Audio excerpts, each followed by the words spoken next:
আসসালামু আলাইকুম ওয়ারহমতুল্লাহ।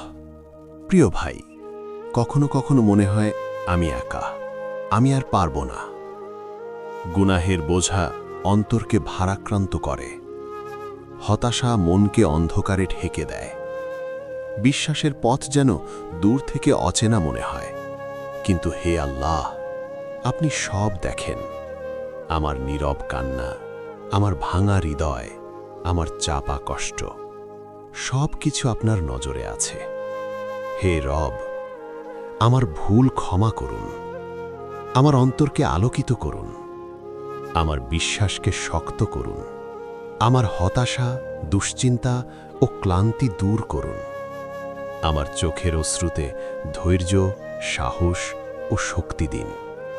হে আল্লাহ, মানুষ সব বোঝে না, তারা আমার অন্তরের কষ্ট বুঝতে পারে না, কিন্তু আপনি বোঝেন।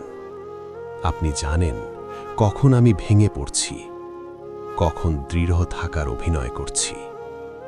প্রিয় ভাই, সবর রাখো, তাওবা করো, আল্লাহর উপর ভরসা রাখো। যে অন্ধকার গভীর মনে হয়, যে রাত দীর্ঘ মনে হয়, সেই অন্ধকারের শেষে আসে আল্লাহর দয়া ও নতুন আলো। যেদিন চোখের পানি থামবে, সেদিন তুমি বুঝবে আল্লাহ তোমার জীবনে সেরা জিনিস পাঠিয়েছেন। আমিন।